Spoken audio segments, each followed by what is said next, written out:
بسم اللہ الرحمن الرحیم۔ حدیث نمبر 750، باب ما جاء فی کراہیت الصوم یوم الفطر و یوم النحر۔ عیدین کا روزہ رکھنا منع ہے، عید الفطر اور عید الاضحیٰ کے دن روزہ رکھنا منع ہے۔ حدثنا قتیبۃ حدثنا عبد العزیز بن محمد عن عمرو بن یحییٰ عن ابیہ عن ابی سعید الخدری قال نہا رسول اللہ صلی اللہ علیہ وسلم عن صیامین،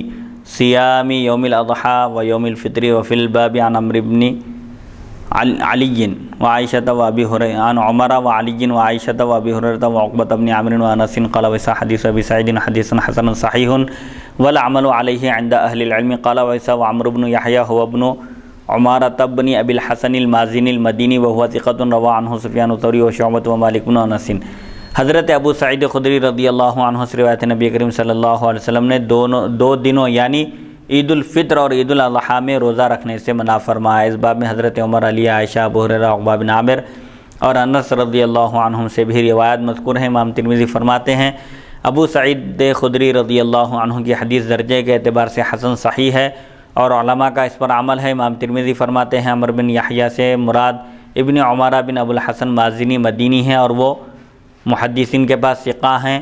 سفیان ثوری، شعبہ اور مالک بن انس رحمہ اللہ نے ان سے احادیث شریفہ روایت کی ہیں۔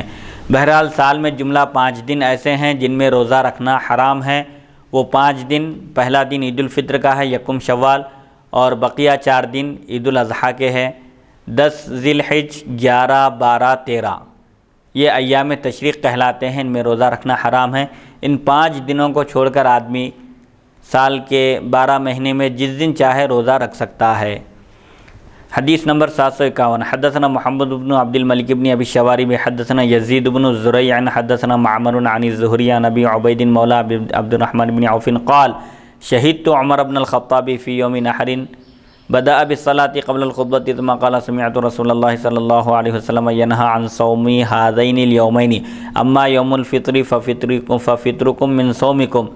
وعید للمسلمین وَأَمَّا يَوْمُ الْأَضْحَىٰ فَكُلُوا مِنْ لَحْمِ نُسُوكِكُمْ قَالَ وَهَذَا حَدِيثٌ صَحِيحٌ وَأَبُو عُبَيْدٍ مَوْلَىٰ عبد الرحمن بن عوف اسمه سعد ويقال له مولى عبد الرحمن بن أزهر أيضاً وعبد الرحمن بن أزهر هو ابن عم عبد الرحمن بن عوف۔ ابو عبید مولا عبد الرحمن بن عوف فرماتے ہیں میں قربانی کے دن عید الاضحیٰ کے دن حضرت عمر فاروق رضی اللہ عنہ کی خدمت اقدس میں حاضر ہوا۔ آپ نے خطبے سے پہلے نماز پڑھائی، پھر فرمایا میں نے نبی کریم صلی اللہ علیہ وسلم سے سنا آپ نے ان دو دنوں کے روزوں سے منع فرمایا۔ عید الاضحیٰ اور عید الفطر کے دن روزہ رکھنا منع ہے۔ عید الفطر میں اس لیے کہ وہ تمہارے روزوں سے افطار کا دن ہے اور مسلمانوں کی خوشی کا دن ہے، چونکہ رمضان کے مہینے میں روزہ رکھتے ہیں، اس کے بعد جب رمضان کا مہینہ ختم ہوتا ہے شوال کی پہلی کو عید منائی جاتی ہے۔ روزے داروں کے لیے وہ عید کا دن ہے، یوم الجائزہ ہے، اللہ سے انعام حاصل کرنے کا دن ہوتا ہے، اسی لیے اس دن روزہ نہیں رکھنا چاہیے اور مسلمانوں کے لیے خوشی کا دن ہے۔ عید الاضحیٰ میں کیوں روزہ نہیں رکھنا چاہیے؟ اس لیے کہ عید الاضحیٰ میں تم اپنی قربانیوں کا گوشت کھا سکو، کیونکہ عید الاضحیٰ قربانی کی عید ہے، اس میں اللہ تعالیٰ اپنے بندوں کی ضیافت فرماتا ہے، اسی لیے عید الاضحیٰ کے دن بھی روزہ رکھنا منع ہے۔ امام ترمذی فرماتے ہیں یہ حدیث صحیح ہے۔ ابو عبید مولا عبد الرحمن بن عوف کا نام سعد ہے اور انہیں مولا عبد الرحمن بن ازہر بھی کہا جاتا ہے۔ عبد الرحمن بن ازہر حضرت عبد الرحمن بن عوف رضی اللہ عنہ کے چچا زاد بھائی ہیں۔ حدیث نمبر 752، باب ما جاء فی کراہیت صوم ایام التشریق۔ ایام تشریق میں روزہ رکھنا مکروہ ہے، مکروہ تحریمی حرام ہے۔ ایام تشریق کیا ہیں؟ 11، 12، 13 ذی الحج کو ایام تشریق کہتے ہیں۔ بہرحال سال میں جملہ 5 دن ایسے ہیں جن میں روزہ رکھنا حرام ہے۔ وہ 5 دن یکم شوال، 10 ذی الحج، 10 سے لے کر 13 تک روزہ رکھنا مکروہ تحریمی ہے۔ حدثنا حناد حدثنا وکیع عن موسیٰ بن علی عن ابیہ عن عقبۃ بن عامر قال قال رسول اللہ صلی اللہ علیہ وسلم یوم عرفۃ و یوم النحر و ایام التشریق عیدنا اہل الاسلام وهي ایام اکل وشرب وفی الباب عن علی وسعد وابی ہریرہ وجابر ونبیشۃ وبشر بن صہیب وعبد اللہ بن حذافۃ وانس وحمزۃ بن عمرو بن العاص وعبد اللہ بن عمرو قال ابو عیسیٰ حدیث عقبۃ بن عامر حدیث حسن صحیح والعمل على هذا عند اہل العلم یکرہون الصیام ایام التشریق۔ ان قوم من اصحاب النبی صلی اللہ علیہ وسلم وغیرہم رخصوا للمتمتع اذا لم یجد ہدیا ولم یصم فی العشر ان یصوم ایام التشریق وبه يقول مالک بن انس والشافعی واحمد واسحاق قال وعیسیٰ واہل العراق یقولون موسیٰ بن علی بن رباح واہل مصر یقولون موسیٰ بن علی وقال سمعت قتیبۃ یقول سمعت لیث بن سعد یقول قال موسیٰ بن علی لا اجعل احدا فی حل صغر اسم ابی۔ حضرت عقبہ بن عامر رضی اللہ عنہ سے روایت رسول اکرم صلی اللہ علیہ وسلم نے ارشاد فرمایا، یوم عرفہ یعنی قربانی کا دن اور ایام تشریق عید الاضحیٰ کے بعد 3 دن ہم مسلمانوں کی عید اور کھانے پینے کے دن ہیں۔ عید الاضحیٰ 10 ذی الحجہ، اس کے بعد 11، 12، 13 یہ کھانے پینے کے دن ہیں۔ اللہ تعالیٰ اپنے بندوں کی ضیافت فرماتا ہے، اس لیے ان دنوں میں روزہ نہیں رکھنا چاہیے۔ اس باب میں حضرت علی، سعد، ابو ہریرہ، جابر، نبیشہ، بشر بن سحیم، عبداللہ بن حذافہ، انس، حمزہ بن عمرو اسلمی، کعب بن مالک، عائشہ، عمرو بن عاص اور عبداللہ بن عمر رضی اللہ عنہم سے بھی روایت منقول ہیں۔ امام ترمذی فرماتے ہیں عقبہ بن عامر رضی اللہ عنہ کی حدیث حسن صحیح ہے اور علماء کا اس پر عمل ہے کہ وہ ایام تشریق کے روزوں کو مکروہ جانتے ہیں۔ البتہ بعض صحابہ اور دوسرے حضرات نے تمتع کرنے والے حج تمتع، جیسا کہ حج کے بیان میں حج کی قسمیں گزر چکی کہ ایک حج افراد ہوتا ہے اور ایک حج تمتع ہوتا ہے اور ایک حج قران ہوتا ہے۔ حج تمتع جس میں احرام باندھ کر پہلے عمرہ کیا جاتا ہے، پھر حج کے دن شروع ہونے کے وقت احرام باندھ کر حج کیا جاتا ہے، تو اس حج کو حج تمتع کہتے ہیں اور اس حج کرنے والے کو متمتع کہا جاتا ہے۔ متمتع کو اجازت دی ہے بعض فقہاء نے کہ اگر اسے قربانی کا جانور نہ ملے، قربانی کا جانور میسر نہ ہو، اگر اس سے کوئی غلطی ہو جائے دوران حج، احرام کے ممنوعات میں سے کسی ممنوع کا اسے ارتکاب ہو جائے، یا بہرحال جو بھی گناہ ہیں، جو ممنوع چیز ہے، اگر وہ اس سے سرزد ہو جائے اور اس کو قربانی کا جانور نہ ملے، تو ایسے شخص کے لیے فقہائے کرام اجازت دیتے ہیں کہ ذی الحجہ کے ابتدائی 10 دنوں کے روزے بھی نہیں رکھے۔ اگر ابتدائی 10 دنوں کے روزے اگر وہ نہیں رکھا ہے تو وہ ایام تشریق کے روزے رکھ لے۔ یعنی اگر متمتع حج تمتع کرنے والے سے کوئی غلطی ہو جائے اور وہ ذی الحجہ کے ابتدائی 10 دنوں میں روزہ نہ رکھ سکے، قربانی کا جانور نہ ملنے کی صورت میں روزہ رکھنے کا حکم ہے۔ اگر روزہ نہ رکھ سکے، ان 10 دنوں میں نہ رکھ سکے، تو بعض فقہاء نے اس کو ایام تشریق میں روزہ رکھنے کی اجازت دی ہے۔ امام مالک بن انس، امام شافعی، امام احمد اور امام اسحاق رحمہ اللہ اسی بات کے قائل ہیں۔ امام اعظم ابو حنیفہ رحمۃ اللہ علیہ کے نزدیک متمتع بھی ایام تشریق میں روزہ نہیں رکھ سکتا۔ امام اعظم ابو حنیفہ رحمۃ اللہ علیہ فرماتے ہیں کہ ایام تشریق میں روزہ رکھنا حرام ہے۔ اگر متمتع بھی ہو تو اس کو بھی ایام تشریق میں روزہ رکھنے کی اجازت نہیں ہے۔ حج تمتع کرنے والے سے اگر کوئی غلطی ہو جائے اور قربانی کا جانور میسر نہ ہو اور وہ ذی الحجہ کے ابتدائی 10 دنوں میں روزہ نہ رکھ سکے تو ایام تشریق میں بھی نہیں رکھ سکتا۔ ایام تشریق گزرنے کے بعد اس کو روزہ رکھنا چاہیے۔ البتہ امام مالک، امام شافعی، امام احمد کے پاس اگر متمتع ابتدائی ذی الحجہ کے ابتدائی 10 دنوں میں روزہ نہ رکھ سکے تو اس کو ایام تشریق میں روزہ رکھنے کی اجازت ہے۔ لیکن احناف کا مسلک اس کے برعکس ہے کہ ایام تشریق میں متمتع بھی روزے نہیں رکھ سکتا۔ امام ترمذی فرماتے ہیں اہل عراق کے نزدیک موسیٰ بن علی بن رباح ہے اور مصری موسیٰ بن علی بن رباح کہتے ہیں۔ راوی کے نام کے بارے میں اختلاف ہے اہل عراق اور اہل بصرہ میں،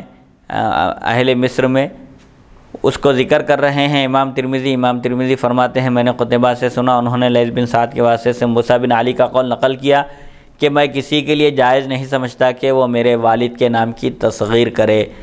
یعنی موسیٰ بن علی فرماتے ہیں کہ ان کے والد کا نام علی ہے، علی نہیں ہے۔ علی مصغر ہوتا ہے اسم، آپ فرماتے ہیں کہ میرے والد کا نام مصغر نہیں ہے، وہ علی نہیں ہے بلکہ علی ہے، موسیٰ بن علی۔ حدیث نمبر 753، باب ما جاء فی کراہیت الحجامۃ للصائم، روزے دار کے لیے پچھنا لگانے کا حکم۔ اس سلسلے میں مختلف روایتیں ہیں۔ بہرحال پچھنا لگانے سے روزہ ٹوٹتا ہے یا نہیں، اس میں صحابہ کرام اور علماء کا قول مختلف ہے۔ بعض صحابہ کرام فرماتے ہیں کہ پچھنا لگانے سے روزہ ٹوٹ جاتا ہے اور بعض صحابہ کرام فرماتے ہیں کہ پچھنا لگانے سے روزہ نہیں ٹوٹتا، اور یہی قول مفتہ بھی ہے کہ پچھنا لگانے سے روزہ نہیں ٹوٹتا۔ حدثنا محمد بن رافع النسابوری و محمود بن غیلان و یحیی بن موسیٰ قالوا حدثنا عبد الرزاق عن معمر عن یحیی بن ابی کثیر عن ابراہیم بن عبد اللہ بن قارض عن السائب بن یزید عن رافع بن خدیج عن النبی صلی اللہ علیہ وسلم قال افطر الحاجم والمحجوم فی الباب عن سعد وعلی وشداد بن اوس وثوبان واسامة بن زید وعائشة ومعقل بن یسار ويقال معقل بن سنان وابي هريرة وابن عباس وابي موسى وبلال وقال ويس حديث رافع بن خديج حديث حسن صحيح وذكر عن احمد بن حنبل انه قال اصح شيء في هذا الباب حديث رافع بن خديج وذكر عن علي بن عبد الله انه قال اصح شيء في هذا الباب حديث ثوبان وشداد بن اوس لان يحيى بن ابي كثير روى عن ابي قلابة الحديثين جميعا حديث ثوبان وحديث الشداد بن اوس وقد كره قوم من اهل العلم من اصحاب النبي صلى الله عليه وسلم وغيرهم الحجامة للصائم وحتى ان بعض اصحاب النبي صلى الله عليه وسلم احتجم بالليل منهم ابو موسى الاشعري وابن عمر وبهذا يقول ابن المبارك قال وسمعت اسحاق بن مسلم يقول قال عبد الرحمن بن مهدي من احتجم فهو صائم فعليه القضاء قال اسحاق بن منصور وهكذا قال احمد بن حنبل واسحاق بن ابراهيم قال واخبرني الحسن بن محمد الزعفراني قال الشافعي قد روي عن النبي صلى الله عليه وسلم انه احتجم وهو صائم وروي عن النبي صلى الله عليه وسلم انه قال افطر الحاجم والمحجوم ولا اعلم احدا من هذين الحديثين ثابتا ولو توقع رجل الحجامة وهو صائم كان احب الي واني احتجم وهو صائم لم ارى ذلك ان يفطره قال وهكذا كان قول الشافعي ببغداد واما بمصر فمال الى الرخصة ولم ير بالحجامة بأسا واحتج بان النبي صلى الله عليه وسلم احتجم في حجة الوداع وهو محرم صائم۔ روزے دار کے لیے پچنا لگانے کا حکم۔ حضرت رافع بن خدیج رضی اللہ عنہ سے روایت رسول اکرم صلی اللہ علیہ وسلم نے ارشاد فرمایا پچنا لگانے اور لگوانے والے دونوں کا روزہ ٹوٹ گیا، یعنی پچنا لگانے سے روزہ ٹوٹ جاتا ہے، لیکن آگے ایک روایت آ رہی ہے جس میں ذکر ہے کہ پچنا لگانے سے روزہ نہیں ٹوٹتا۔ حضور اکرم صلی اللہ علیہ وسلم نے حجۃ الوداع کے موقع پر آپ نے پچنا لگایا، اس حال میں کہ آپ روزہ بھی تھے اور حالت احرام میں تھے۔ اس باب میں حضرت سعد، علی، شداد بن اوس، ثوبان، اسامہ بن زید، عائشہ، معقل بن یسار جنہیں معقل بن سنان بھی کہا جاتا ہے، ابو ہریرہ، ابن عباس، ابو موسیٰ اور بلال رضی اللہ عنہم سے بھی روایات منقول ہیں۔ امام ترمذی فرماتے ہیں رافع بن خدیج رضی اللہ عنہ کی حدیث درجے کے اعتبار سے حسن صحیح ہے۔ حضرت امام احمد بن حنبل رحمۃ اللہ علیہ سے مذکور ہے، آپ نے فرمایا اس باب میں سب سے زیادہ صحیح روایت رافع بن خدیج کی روایت ہے، علی بن عبداللہ کے بارے میں ہے۔ آپ نے فرمایا اس باب میں ثوبان اور شداد بن اوس رضی اللہ عنہما کی حدیث زیادہ صحیح ہے، کیونکہ یحییٰ بن ابی کثیر نے ان دونوں حضرات کی روایتیں نقل کی ہیں۔ بعض صحابہ کرام اور تابعین کے نزدیک روزے دار کے لیے پچنا لگوانا مکروہ ہے، حتیٰ کہ بعض صحابہ کرام رات کو پچنا لگواتے تھے۔ ابو موسیٰ اشعری اور ابن عمر رضی اللہ عنہم بھی اسی جماعت میں ہیں، آپ حضرات رات میں پچنا لگایا کرتے تھے۔ ابن مبارک بھی اسی کے قائل ہیں۔ امام ترمذی فرماتے ہیں میں نے اسحاق بن منصور سے عبد الرحمن بن مہدی کا قول سنا کہ روزے کی حالت میں پچنا لگوانے والے پر قضا ہے، اگر کوئی حالت روزہ میں پچنا لگائے تو یہ فقیہ فرماتے ہیں کہ اس پر قضا واجب ہے۔ اسحاق بن منصور فرماتے ہیں امام احمد بن حنبل اور اسحاق بن ابراہیم کا بھی یہی قول ہے۔ امام ترمذی فرماتے ہیں مجھے حسن بن محمد زعفرانی نے بتایا کہ امام شافعی فرماتے ہیں نبی اکرم صلی اللہ علیہ وسلم کا روزے کی حالت میں پچنا لگوانا بھی مروی ہے، اور یہ بھی روایت ہے کہ آپ نے فرمایا سینگی لگانے اور لگوانے والے کا روزہ ٹوٹ گیا۔ فرماتے ہیں میں نہیں جانتا کہ ان میں سے ایک حدیث بھی ثابت ہو، اگر روزے دار پچنا لگوانے سے باز رہے تو میرے نزدیک یہ زیادہ بہتر ہے، پسندیدہ ہے، اور اگر حالت روزہ میں ہی پچنا لگوائے تو بھی میرے نزدیک روزہ نہیں ٹوٹتا، یعنی احتیاط بہتر ہے، اگر کوئی پچنا لگوائے تب بھی اس کا روزہ نہیں ٹوٹتا۔ امام ترمذی فرماتے ہیں امام شافعی بغداد میں اسی بات کے قائل تھے، جب تک آپ بغداد میں مقیم تھے آپ یہی فرماتے تھے، جب آپ مصر تشریف لائے تو رخصت کی طرف مائل ہو گئے اور پچنا لگوانے میں کوئی حرج نہیں سمجھا، یعنی جب آپ مصر تشریف لائے تو آپ نے فتویٰ دیا کہ پچنا لگوانے سے روزہ نہیں ٹوٹتا۔ آپ نے اس واقعے سے استدلال کیا کہ نبی کریم صلی اللہ علیہ وسلم نے حجۃ الوداع کے موقع پر روزے اور احرام کی حالت میں پچنا لگوایا، لہذا اسے ثابت ہوتا ہے کہ حالت روزہ میں پچنا لگوانے سے روزہ نہیں ٹوٹتا۔ حدیث نمبر 754 باب ما جاء من الرخصۃ فی ذلک، حالت روزہ میں پچنا لگانے کی اجازت ہے۔ حدثنا بشر بن هلال البصري حدثنا عبد الوارث بن سعيد حدثنا أيوب بن عكرمة عن ابن عباس قال احتجم رسول الله صلى الله عليه وسلم وهو محرم صائم قال وإسا هذا حديث صحيح هكذا رواه وهيب نحو رواية عبد الوارث وروى إسماعيل بن إبراهيم عن أيوب بن عكرمة مرسلا ولم يذكر فيه عن ابن عباس۔ حضرت ابن عباس رضی اللہ عنہما سے روایت نبی کریم صلی اللہ علیہ وسلم نے روزے اور احرام کی حالت میں پچھنا لگوایا، لہذا حالت روزہ میں پچھنا لگانے سے روزہ نہیں ٹوٹتا۔ امام ترمذی فرماتے ہیں یہ حدیث صحیح ہے۔ وہیب نے اسی طرح عبد الوارث کی مثل بیان کیا۔ اسماعیل بن ابراہیم نے بواسطہ ایوب حضرت اکرمہ رضی اللہ عنہ سے مرسل روایت نقل کی، اس میں حضرت ابن عباس رضی اللہ عنہما کا ذکر نہیں۔ مرسل اس روایت کو کہتے ہیں جس میں تابعی صحابی کا ذکر کیے بغیر براہ راست رسول اکرم صلی اللہ علیہ وسلم سے روایت کریں۔ حدیث نمبر 755 حدثنا ابو موسیٰ محمد بن المثنى حدثنا محمد بن عبداللہ الانصاری عن حبیب بن شہید عن میمون بن مہران عن ابن عباس ان النبی صلی اللہ علیہ وسلم احتجم وهو صائم قال هذا حدیث حسن غریب من هذا الوجہ۔ حضرت ابن عباس رضی اللہ عنہما سے مروی ہے نبی اکرم صلی اللہ علیہ وسلم نے روزے کی حالت میں پچھنا لگوایا۔ امام ترمذی فرماتے ہیں یہ حدیث اس سند سے حسن غریب ہے۔ حدیث نمبر 756 حدثنا احمد بن منیع حدثنا عبداللہ بن ادریس عن یزید بن ابی زیاد عن مقسم عن ابن عباس ان النبی صلی اللہ علیہ وسلم احتجم فيما بین مکہ والمدینہ وهو محرم صائم وفي الباب عن ابي سعيد بن جابر وانس قال وصح حدیث ابن عباس حدیث حسن صحیح وقد ذهب بعض اهل العلم من اصحاب النبي صلی اللہ علیہ وسلم وغيرهم الى هذا الحديث ولم يروا بالحجامة للصائم بأسا وهو قول سفیان الثوری ومالک بن انس والشافعی۔ حضرت ابن عباس رضی اللہ عنہما سے روایت ہے نبی اکرم صلی اللہ علیہ وسلم نے مکہ مکرمہ اور مدینہ طیبہ کے درمیان ایک مقام پر روزے اور احرام کی حالت میں پچھنا لگوایا۔ اس باب میں حضرت ابو سعید جابر اور انس رضی اللہ عنہم سے بھی روایت مذکور ہیں۔ امام ترمذی فرماتے ہیں ابن عباس رضی اللہ عنہما کی حدیث حسن صحیح ہے۔ بعض صحابہ اکرام اور تابعین کا اس حدیث پر عمل ہے، وہ روزے دار کے لیے سینگی لگوانے میں کوئی حرج نہیں سمجھتے۔ سفیان ثوری، مالک بن انس اور امام شافعی رحمہ اللہ اسی کے قائل ہیں۔ حدیث نمبر 757 باب ما جاء فی کراہیۃ الوصال فی الصیام حدثنا نصر بن علی الجہضمی حدثنا بشر بن المفضل وخالد بن الحارث عن سعید بن ابی عروبۃ عن قتادہ عن انس قال قال رسول اللہ صلی اللہ علیہ وسلم لا تواصلوا قالوا فإنك تواصل يا رسول الله قال إني لست كأحدكم إن ربي يطعمني ويسقني وفي الباب عن علي وأبي هريرة وعائشة وابن عمر وجابر وأبي سعيد وبشير بن الخصاصية قال وصح حديث أنس حديث حسن صحيح والعمل على هذا عند بعض أهل العلم كريه الوصال في الصيام وروي عن عبد الله بن الزبير أنه كان يواصل لأيام ولا يفطر۔ دن رات روزہ رکھنا کیسا ہے؟ صوم وصال جس کو کہتے ہیں یعنی مسلسل بغیر افطار کے روزے رکھنا جائز ہے یا نہیں؟ حضرت انس رضی اللہ عنہ سے روایت ہے نبی اکرم صلی اللہ علیہ وسلم نے فرمایا دن رات صوم وصال نہ رکھو، مسلسل روزے نہ رکھو۔ صحابہ کرام نے عرض کیا یا رسول اللہ صلی اللہ علیہ وسلم آپ صوم وصال رکھتے ہیں؟ تو آپ نے فرمایا میں تمہاری طرح نہیں ہوں، میرا رب مجھے کھلاتا بھی ہے اور پلاتا بھی ہے۔ اس باب میں حضرت علی، ابو ہریرہ،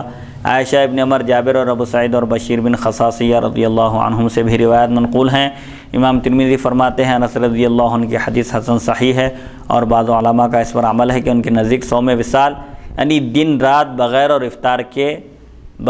و سحر کے روزہ رکھنا مکروہ ہے۔ حضرت عبداللہ بن زبیر رضی اللہ عنہ کے بارے میں منقول ہے کہ آپ کئی دن مسلسل روزہ رکھتے اور افطار نہ فرماتے۔ حضور اکرم صلی اللہ علیہ وسلم نے صوم وصال رکھنا شروع کیا، یعنی مسلسل پے در پے روزے رکھنا بغیر سحر اور افطار کے جب شروع کیا تو صحابہ کرام رضی اللہ عنہم جو ایک ایک عمل میں حضور اکرم صلی اللہ علیہ وسلم کی پیروی کرتے تھے، آپ کے نقش قدم پر چلا کرتے تھے، صحابہ کرام نے بھی صوم وصال رکھنا شروع کیا۔ حتیٰ کہ بعض صحابہ کی یہ حالت ہو گئی کہ وہ نماز کے لیے آتے تو دیوار کے سہارے سے دیوار کو پکڑ کر مسجد میں حاضر ہو رہے تھے۔ حضور اکرم صلی اللہ علیہ وسلم نے جب یہ منظر ملاحظہ فرمایا تو آپ نے صحابہ کو منع فرما دیا صوم وصال رکھا نہ کرو۔ تو صحابہ نے عرض کیا آپ بھی صوم وصال رکھتے ہیں، کیا ہم آپ کی اتباع میں صوم وصال نہ رکھیں، یعنی بغیر افطار اور سحری کے روزہ نہ رکھیں؟ تو حضور صلی اللہ علیہ وسلم نے فرمایا کہ میں بظاہر دیکھنے میں تمہاری طرح ہوں، لیکن روحانی قوت اور میرا معاملہ الگ ہے۔ میرا رب، میرا پروردگار مجھے کھلاتا بھی ہے، پلاتا بھی ہے، مجھے روحانی طاقت عطا کی گئی ہے، روحانی غذا مجھے فراہم ہوتی ہے، اسی لیے مجھے محسوس نہیں ہوتا، تم اس درجے پر نہیں ہو۔ تو یہ عقیدہ دیا جا رہا ہے۔ صحابہ کرام نے یہ نہیں کہا کہ ہم آپ کی طرح ہیں، حضور صلی اللہ علیہ وسلم نے نفی فرما دی کہ میں تمہاری طرح نہیں ہوں، بظاہر دیکھنے میں بشر ہوں لیکن میرا معاملہ الگ ہے، روحانی پاور، روحانی طاقت الگ ہے، تم میری طرح نہیں ہو سکتے۔ اور ایک روایت میں ہے حضور صلی اللہ علیہ وسلم نے ارشاد فرمایا میں صوم وصال رکھتا ہوں، تم بھی رکھنا چاہتے ہو لیکن تم میری طرح نہیں ہو۔ ایکم مثلی فرمایا آپ نے، تم میں کون ہے جو میری طرح ہو؟ تو صحابہ نے عرض کیا کہ ہم آپ کی طرح کیا، آپ کی کسی ایک صفت کی طرح بھی نہیں ہو سکتے۔ سبحان اللہ، سبحان اللہ۔ تو بہرحال یہ حضور اکرم صلی اللہ علیہ وسلم کی خصوصیت تھی، آپ صوم وصال رکھتے تھے۔ آپ نے صحابہ کو منع فرمایا۔ صوم وصال کہتے ہیں بغیر افطار اور سحر کے روزہ رکھنا، جس سے کمزوری پیدا ہو سکتی ہے اور عبادات میں خلل ہوتا ہے، اسی لیے آپ صلی اللہ علیہ وسلم نے صحابہ کو اس طرح روزہ رکھنے سے منع فرمایا۔ اب رہا عبداللہ بن زبیر رضی اللہ عنہ کے بارے میں جو منقول ہے کہ آپ صوم وصال رکھتے تھے، بغیر افطار اور سحر کے روزہ رکھتے تھے۔ اگر کسی کی طاقت ہے اور اس کی وجہ سے مقررہ عبادتوں میں کوئی کوتاہی نہیں ہوتی ہے، کوئی خلل نہیں ہوتا ہے تو اجازت ہے۔ وہاں علت یہی تھی کہ بعض صحابہ کرام مسجد کو پہنچنے میں وہ دشواری محسوس کر رہے تھے، نقاہت اور کمزوری بڑھ گئی تھی، بغیر افطار اور سحر کے روزہ رکھنے سے کمزوری ہو گئی تھی اور وہ کسی کے سہارے یا دیوار کے سہارے پکڑ کر چل رہے تھے، اس طرح وہ نماز ادا کرنے کے لیے آ رہے تھے، اس لیے حضور اکرم صلی اللہ علیہ وسلم نے انہیں صوم وصال سے منع فرمایا۔ حدیث نمبر 758، باب ما جاء فی الجنوب یدرکہ الفجر وہو یرید الصوم۔ اگر کوئی حالت جنابت میں صبح کرے اور روزہ رکھنے کا ارادہ ہو تو اس کو کیا کرنا چاہیے؟ حدثنا قتیبہ حدثنا لیث عن ابن شہاب عن ابی بکر بن عبد الرحمن بن الحارث بن ہشام قال اخبرتنی عائشہ وام سلمۃ زوجہ النبی صلی اللہ علیہ وسلم ان النبی صلی اللہ علیہ وسلم كان يدركه الفجر وهو جنوب من اهله ثم يغتسل فيصوم قال وصح حديث عائشة وام سلمة حديث حسن صحيح والعمل على هذا عند اکثر اهل العلم من اصحاب النبي صلی اللہ علیہ وسلم وغيرهم وهو قول سفیان والشافعي واحمد واسحاق وقد قال قوم من التابعين اذا اصبح جنوبا يقضي ذلك اليوم والقول الاول اصح۔ حضرت ابو بکر بن عبد الرحمن بن حارث بن ہشام فرماتے ہیں مجھے حضرت عائشہ اور ام سلمہ ازواج مطہرات رضی اللہ عنہما نے بتایا کہ بسا اوقات نبی کریم صلی اللہ علیہ وسلم مباشرت کے سبب، صحبت کے سبب حالت جنابت میں ہوتے کہ صبح ہو جاتی، پھر آپ غسل فرما کر روزہ رکھ لیتے۔ امام ترمذی فرماتے ہیں عائشہ و ام سلمہ رضی اللہ عنہما کی حدیث درجے کے اعتبار سے حسن صحیح ہے، اکثر صحابہ کرام اور تابعین کا اس پر عمل ہے۔ سفیان ثوری، امام شافعی، امام احمد اور امام اسحاق رحمہ اللہ کا یہی قول ہے۔ بعض تابعین فرماتے ہیں جب کوئی شخص حالت جنابت میں صبح کرے، یعنی اس حال میں صبح کرے کہ اس پر غسل فرض ہو، تو اسے اس دن کے روزے کی قضا کرنا چاہیے، لیکن پہلا قول زیادہ صحیح ہے۔ اگر کوئی حالت جنابت میں صبح کرے اور سحری کر لے، روزہ رکھے، تو اس کا وہ روزہ ہو جاتا ہے، اس کو اس روزے کی قضا نہیں کرنا ہے، روزہ قضا کرنا نہیں ہے، بلکہ غسل کر لے اور فجر کی نماز ادا کر لے۔ حالت جنابت میں بھی اگر کوئی سحری کر لے اور روزہ رکھ لے تو اس کا روزہ ہو جاتا ہے، قضا نہیں کرنا ہے اس کو۔ حدیث نمبر 759، باب ما جاء فی اجابت الصائم الدعوۃ، روزے دار کا دعوت قبول کرنا۔ حدثنا اظہر بن مروان البصری حدثنا محمد بن سوائن حدثنا سعید بن ابی عروبۃ عن ایوب عن محمد بن سیرین عن ابی ہریرہ ان النبی صلی اللہ علیہ وسلم قال اذا دعی احدکم الى طعام فلیجب فان کان صائما فلیصلی، یعنی الدعاء۔ حضرت ابو ہریرہ رضی اللہ عنہ سے روایت ہے، نبی اکرم صلی اللہ علیہ وسلم نے ارشاد فرمایا جب تم میں سے کسی کو کھانے کے لیے بلایا جائے تو اسے جانا چاہیے،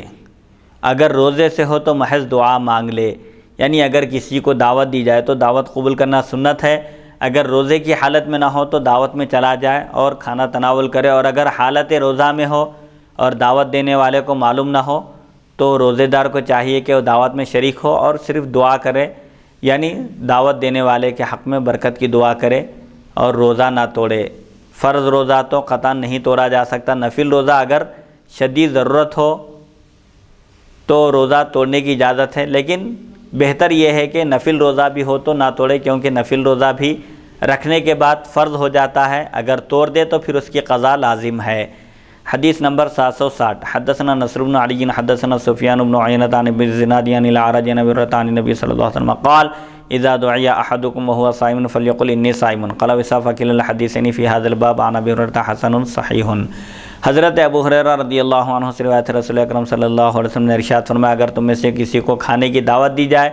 اور وہ روزے دار ہو تو کہہ دے کہ میں روزے سے ہوں۔ امام ترمذی فرماتے ہیں اس باب میں حضرت ابو ہریرہ رضی اللہ عنہ کی دونوں روایتیں صحیح ہیں۔ اگر کوئی روزے سے ہو، عام طور پر رمضان میں تو سبھی روزہ رکھتے ہیں اور عام طور پر دن میں کوئی دعوت نہیں دیتا، البتہ رمضان کے علاوہ عام دنوں میں چونکہ بعض لوگ روزہ رکھتے ہیں بعض لوگ نہیں رکھتے ہیں، اگر کوئی روزے سے ہو اور اس کو دعوت دی جائے تو اس کو چاہیے کہ اپنے روزے دار ہونے کی اطلاع دے دے، دعوت دینے والے سے کہہ دے کہ میں روزہ ہوں۔ اور ظاہر بات ہے کوئی بھی روزہ جب رکھتا ہے تو کوئی دوسرے اس کو روزہ توڑنے پر اصرار نہیں کرتے اور ایسا کرنا بھی نہیں چاہیے۔ اگر کوئی روزہ ہو اور اس کو دعوت آئے تو اس کو کہہ دینا چاہیے کہ میں روزے دار ہوں، روزے سے ہوں، اس لیے میں دعوت میں شریک نہیں ہو سکتا۔ حدیث نمبر 761 باب ما جاء فی کراہیت صوم المرأۃ الا باذن زوجہا، شوہر کی اجازت کے بغیر عورت کے لیے روزہ رکھنا مکروہ ہے۔ یہ نفل روزوں کے بارے میں ہے، فرض روزے کے لیے شوہر کی اجازت کی ضرورت نہیں ہے۔ حدثنا قتيبة ونصر بن علي قال حدثنا سفيان بن عيينة عن ابي الزناد عن الاعرج عن ابي هريرة عن النبي صلى الله عليه وسلم قال لا تصوم المرأة وزوجها شاهد يوما من غير شهر رمضان الا باذنه وفي الباب عن ابن عباس وابي سعيد قال حديث ابي هريرة حديث حسن صحيح وقد روي هذا الحديث عن ابي الزناد عن موسى بن ابي عثمان عن ابي هريرة عن النبي صلى الله عليه وسلم۔ حضرت ابو ہریرہ رضی اللہ عنہ سے روایت نبی اکرم صلی اللہ علیہ وسلم نے ارشاد فرمایا جس عورت کا شوہر موجود ہو وہ رمضان کے علاوہ کوئی دوسرا روزہ اس کی اجازت کے بغیر نہ رکھے۔ شوہر موجود ہے، اس سے مراد یہ ہے کہ شوہر سفر پر گیا ہوا نہیں ہے، گھر میں موجود ہے، اپنے ہی وطن میں ہے، مستقر پر ہے۔ ہاں البتہ شوہر اگر جہاد میں گیا ہوا ہے یا سفر میں گیا ہوا ہے تو عورت روزہ رکھ سکتی ہے، البتہ رمضان کے روزوں کے لیے شوہر کی بھی اجازت کی ضرورت نہیں ہے کیونکہ رمضان کے روزے فرض ہیں۔ البتہ نفل روزہ اگر عورت رکھنا چاہے اور شوہر گھر میں موجود ہو تو شوہر سے اجازت لے لے، اس کی اجازت کے بغیر روزہ نہ رکھے۔ اس باب میں حضرت ابن عباس اور ابو سعید رضی اللہ عنہم سے بھی روایت مذکور ہیں۔ امام ترمذی فرماتے ہیں ابو ہریرہ رضی اللہ عنہ کی حدیث درجے کے اعتبار سے حسن صحیح ہے۔ ابو الزناد سے بھی یہ حدیث بواس موسیٰ بن ابی عثمان، ابو عثمان اور ابو ہریرہ رضی اللہ عنہ سے مرفوعاً منقول ہے۔ حدیث نمبر 762 باب ما جاء فی تاخیر قضاء رمضان، قضاء رمضان میں تاخیر، اگر کسی سے عذر کی وجہ سے رمضان کے روزے چھوٹ گئے ہیں تو رمضان کے روزوں کی قضاء میں تاخیر نہیں کرنا چاہیے، جتنا جلدی ہو سکے فوراً رمضان کے روزوں کی قضاء کر لینا چاہیے۔ حدثنا قتيبة حدثنا ابو عوانة عن اسماعیل السدی عن عبد الله البهي عن عائشة قالت ما كنت اقضي ما يكون علي من رمضان الا في شعبان حتى توفي رسول الله صلى الله عليه وسلم قال هذا حديث حسن صحيح وقد رواه يحيى بن سعيد الانصاري عن ابي سلمة عن عائشة نحو هذا۔ حضرت عائشہ صدیقہ رضی اللہ عنہ فرماتی ہیں میں حضرت صلی اللہ علیہ وسلم کے وصال باکمال سے پہلے رمضان کے قضا روزے شعبان میں رکھا کرتی تھی۔ حضرت عائشہ صدیقہ فرماتی ہیں رمضان میں جو آپ کے روزے قضا ہو جاتے تھے ان روزوں کی قضا آپ آئندہ رمضان سے پہلے شعبان میں ہی کر لیتی تھی۔ امام ترمذی فرماتے ہیں حدیث حسن صحیح ہے۔ یحییٰ بن سعید انصاری نے بھی اسے بواس ابو سلمہ حضرت عائشہ صدیقہ رضی اللہ عنہا سے اس طرح روایت کیا ہے۔ بہرحال جب بھی موقع ملے رمضان میں اگر مجبوری کی وجہ سے کسی عذر کی وجہ سے روزے چھوٹ گئے ہیں تو جہاں تک ہو سکے آخرت کے کاموں میں، نیکی کے کاموں میں جلدی کرنا چاہیے، اسی لیے جلد سے جلد اس فرض سے دستبردار ہو جانا چاہیے۔ حدیث نمبر 763 باب ما جاء فی فضل الصائم اذا اکل عنده، یہ بات بھی ذہن میں رکھنا چاہیے کہ ایک رمضان کے روزے اگر چھوٹ گئے ہیں اس کے بعد دوسرا بھی رمضان گزر گیا تو یہ نہیں سمجھنا چاہیے کہ رمضان کے روزوں کی قضا اب نہیں کی جا سکتی، بلکہ زندگی میں جب تک حیات ہے جب بھی یاد آئیں فوراً جتنے روزے قضا ہوئے تھے ان روزوں کی قضا کر لینا چاہیے، چاہے رمضان کا مہینہ گزر جائے یا کئی سال گزر جائیں۔ حدثنا علی بن حجر حدثنا شریک عن حبیب بن زید عن لیلی عن مولاتها عن النبی صلی اللہ علیہ وسلم قال الصائم اذا اکل عنده المفاطر صلت علیہ الملائکہ قال وروى شعبۃ هذا الحديث عن حبیب بن زید عن جدته ام عمارۃ عن النبی صلی اللہ علیہ وسلم نحوه۔ غیر روزے داروں میں روزے دار کی فضیلت، لیلی بنی مولا ام عمارہ رضی اللہ عنہا سے روایت کرتی ہیں نبی کریم صلی اللہ علیہ وسلم نے فرمایا جب روزے دار کے پاس غیر روزے دار کھا رہے ہوں تو اس کے لیے فرشتے رحمت کی دعا کرتے ہیں، روزے دار کے لیے ہیں، امام ترمذی فرماتے ہیں شعبہ نے بھی یہ حدیث بواس حبیب بن زید اور ان کی دادی ام عمارہ نبی کریم صلی اللہ علیہ وسلم سے اس کے ہم منع روایت کی ہے۔ مثال کے طور پر سفر میں ایک جماعت ہے جس میں ایک شخص روزہ ہے، بقیہ روزے دار نہیں ہیں، اور جب وہ لوگ اپنا کھانا کھا رہے ہیں، روزے دار روزے کی وجہ سے نہیں کھا سکتا ہے، تو فرشتے روزے دار کے لیے رحمت اور برکت کی دعائیں کرتے ہیں۔ سبحان اللہ۔ حدیث نمبر 764 حدثنا محمد بن غیلان حدثنا ابو داود حدثنا شعبۃ عن حبیب بن زید قال سمعت مولاة لنا يقال لها لیلہ تحدث عن ام عمارة ابنة كعب الانصاریة ان النبي صلی اللہ علیہ وسلم دخل عليها فقدمت الیہ طعاما فقال کلی فقالت انی صائمة فقال رسول اللہ صلی اللہ علیہ وسلم ان الصائم تصلی علیہ الملائکة اذا اکل عنده حتى يفرغوا وربما قال حتى يشبع قال وهذا حدیث حسن صحیح وهو اصح من حدیث شریک۔ ام عمارہ بنت کعب رضی اللہ عنہا سے روایت نبی کریم صلی اللہ علیہ وسلم کے پاس تشریف لے گئے۔ ام عمارہ نے کھانا پیش کیا تو آپ صلی اللہ علیہ وسلم نے فرمایا تم بھی کھاؤ، تو انہوں نے عرض کیا میں روزے دار ہوں، تو رسول اکرم صلی اللہ علیہ وسلم نے فرمایا جب روزے دار کے پاس کچھ لوگ بیٹھے کھا رہے ہوں تو اس کے لیے فرشتے رحمت کی دعا مانگتے ہیں یہاں تک کہ وہ فارغ ہو جائیں، کھانے والے فارغ ہو جائیں یا یہاں تک کہ وہ شکم سیر ہو جائیں۔ بہرحال روزے دار کو بھی ثواب ملتا ہے، فرشتے رحمت کی دعا کرتے ہیں۔ امام ترمذی فرماتے ہیں یہ حدیث حسن صحیح ہے اور شریک کی حدیث سے زیادہ صحیح ہے۔ حدیث نمبر 765 حدثنا محمد بن بشار حدثنا محمد بن جعفر حدثنا شعبۃ عن حبیب بن زید عن مولاة لهم يقال لها لیلہ عن ام عمارة بنت کعب عن النبی صلی اللہ علیہ وسلم نحوه ولم يذكر فيه حتى يفرغوا او يشبعوا قال ام عمارة وهي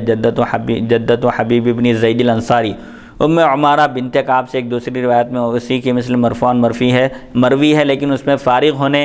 یا شکم سیر ہونے کا ذکر نہیں ہے۔ امام ترمذی فرماتے ہیں ام عمارہ حبیب بن زید انصاری رضی اللہ عنہ کی دادی ہیں۔ حدیث نمبر 766 باب ما جاء فی قضاء الحائض الصیام دون الصلاۃ۔ حائضہ عورت پر روزوں کی قضا ہے، نماز کی نہیں، کیونکہ ہر مہینے میں حیض کی جو مدت ہے کم سے کم 3 دن ہے اور زیادہ سے زیادہ 10 دن ہے، تو اتنے نمازوں کی قضا ہر مہینے میں عورت کے لیے مشکل ہے، جبکہ سال میں رمضان میں روزے صرف 10 قضا ہوتے ہیں اور 10 روزوں کی قضا مشکل نہیں ہے، ہر مہینہ ایک ایک روزہ بھی رکھے تو اس طرح آسانی کے ساتھ یہ روزے ادا ہو جاتے ہیں۔ اسی لیے حائضہ عورت پر روزوں کی قضا ہے، رمضان کے مہینے میں اگر پیریڈ شروع ہو جائے اور روزے چھوٹ جائیں تو ان روزوں کی قضا ہے، لیکن نمازوں کی قضا نہیں ہے۔ حیض کے دوران جو نمازیں چھوٹ جاتی ہیں وہ معاف ہیں۔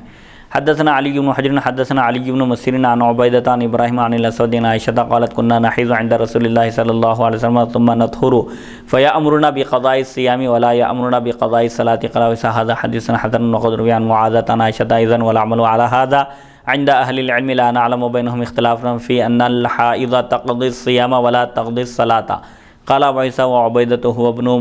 معتب الضبي الكوفي ويكنى ابا عبد الكريم۔ حضرت عائشہ صدیقہ رضی اللہ عنہ فرماتی ہیں ہم عہد رسالت باب صلی اللہ علیہ وسلم میں حیض میں مبتلا ہوتی تو نبی کریم صلی اللہ علیہ وسلم ہمیں پاک ہونے پر روزوں کا حکم فرماتے، روزوں کی قضا کا حکم دیتے، لیکن نمازوں کی قضا کا حکم نہیں دیتے تھے۔ امام ترمذی فرماتے ہیں یہ حدیث حسن ہے اور بواسطہ معاذہ بھی حضرت عائشہ صدیقہ رضی اللہ عنہ سے مروی ہے۔ علماء کا اس پر بلا اختلاف عمل ہے، اس میں کسی کا کوئی اختلاف نہیں ہے کہ حائضہ عورت پر روزوں کی قضا واجب ہے، دوران حیض نماز کی قضا نہیں، یعنی حیض کے دوران جو روزے چھوٹ جائیں ان کی قضا واجب ہے، نمازوں کی قضا واجب نہیں ہے۔ علماء کا اس پر بلا اختلاف عمل ہے کہ حائضہ عورت پر روزوں کی قضا ہے لیکن نمازیں قضا نہ کرے۔ امام ترمذی فرماتے ہیں عبیدہ سے ابن معتب ضبی کوفی مراد ہیں، ان کی کنیت ابو عبد الکریم ہے۔ اس سلسلے میں امام اعظم ابو حنیفہ رحمۃ اللہ علیہ کا ایک مکالمہ بھی ہے، غالباً امام جعفر صادق یا امام باقر رضی اللہ عنہ